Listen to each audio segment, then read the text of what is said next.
क्या समझ कर आए थे कि सरदार बहुत खुश होगा, शाबाशी देगा? क्यों? धिक्कार है। आदि पुरुष यार। ओम Raut, you are the soulfully responsible person for whatever we have suffered today in theater.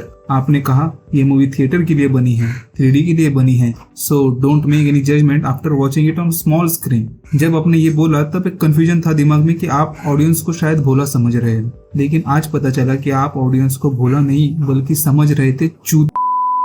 इसके पहले कि हम आगे बढ़े, मैं पहले ही क्लियर कर देता हूँ कि कुछ भी VFX और CGI और एनिमेशन को लेकर नहीं बोलूंगा, ये सब बोलने के परे है। बस इतना कहता हूँ कि जो फर्स्ट टीजर में था वही है जो है, बस डार्क टोन में है, बाकी उस पर ये लेजेंड लोग आपको बता ही देंगे, तो हम उससे आगे बात करते हैं। भाई क्या था ये रामायण का असैसिनेशन है और कुछ नहीं, सिंपली असैसिनेशन। रामायण कोई आपकी क्रिएटिव लिबर्टी का एक्सपेरिमेंट स्टेज नहीं है। आपको क्रिएटिव लिबर्टी पर ही सब करना था तो अपना दिमाग चलाकर खुद का कुछ लिख लेते यार, लेकिन जो है वही ढंग से आप उतार नहीं पाए तो खुद का क्या ही लिख लोगे। हम डिल्यूजन में थे जो VFX पर बात करते रहे, असलियत तो और कुछ ही निकली। क्या घटिया स्क्रीन प्ले था मूवी का। चलो घटिया था, सह भी लेता, लेकिन रामायण को फॉलो भी नहीं करता। सीता माँ का हरण किसने किया ये श्री राम को जटायु बताता है। यहाँ तो श्री राम के सामने रावण सीता माँ को उड़ा ले जा रहा था। हनुमान जी को एक कॉमिक कैरेक्टर बना दिया यार इनोसेंस के नाम पर।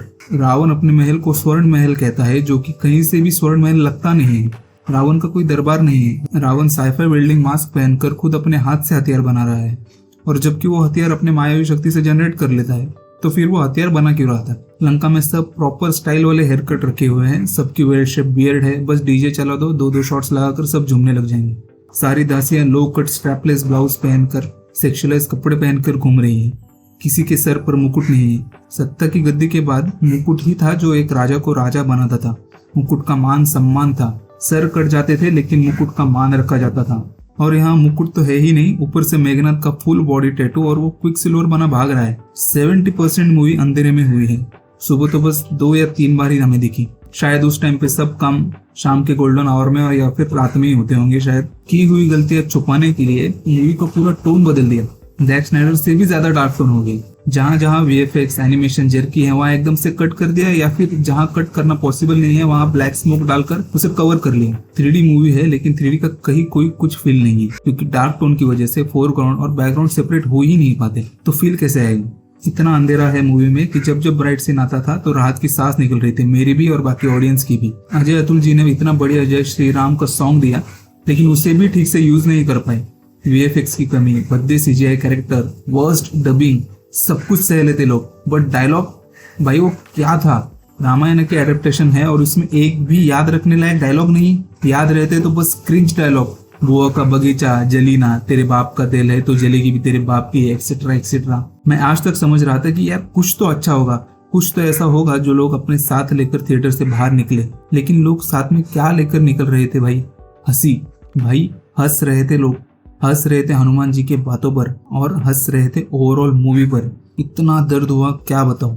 हमारे दादा दादी हाथ जोड़कर रामायण देखने बैठते थे और हमें भी बोलते थे। कई लोग तो टीवी के सामने दिया जलाते थे राम जब टीवी पर दिखते थे, और आज लोग हंसते हुए निकल रहे हैं बाहर। ये कल्चर पास ऑन कर रहे हैं हम आगे। ये था रामायण जो आपको लगा कि आज के जनरेशन को अच्छा लगेगा, और इसको दिखाने के लिए लोग फ्री में टिकट बांट रहे हैं। ये सारी PR और मार्केटिंग स्ट्रेटेजी है आपका फेलियर छुपाने के लिए। एवरीवन नोज दैट मिस्टर ओम राउत। भाई श्रीराम इतने शांत थे, उनके चेहरे पर इतनी डिविनिटी थी। वो ऐसे थे कि रावण को मारने के बाद भी लक्ष्मण को रावण के पैर छूने और उसका सम्मान देने को कहा था, क्योंकि राम जानते थे कि रावण ने भले ही अधर्म किया है लेकिन बुद्धि और भक्ति में वो सर्वश्रेष्ठ थे। यहाँ तो अपने रावण की तक गरिमा नहीं रखी, तो श्री राम के बारे में तो उम्मीद भी कैसे रखे।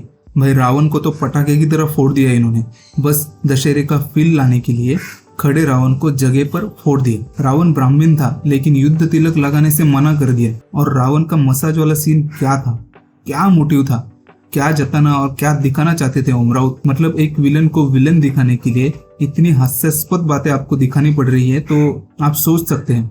मैंने कुछ दिन पहले ही विलन और उसकी आइडियोलॉजी एक कंटेंट को कहां से कहां तक ले जा सकती है ये बताने वाला वीडियो बनाया था, आप वो वीडियो जरूर देखिए। रावण की कुछ आइडियोलॉजी थी, वो साइकोटिक नहीं था, आपने तो उसे मल्टीपल पर्सनैलिटी डिसऑर्डर दे दिया। और ये क्या पोजीशन थी 10 की?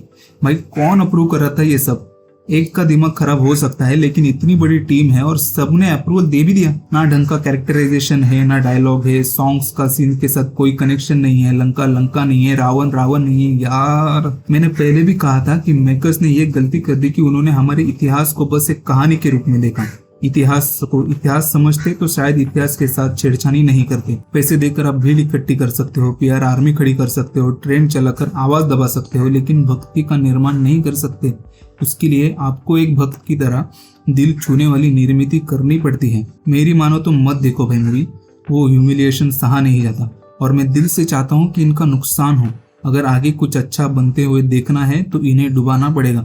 अगर आज ये सफल हो गए तो हिस्ट्री का ऐसा मजाक उठता रहेगा, फिर आप और हम बस अकेले में तिलमिलाते रह जाएंगे।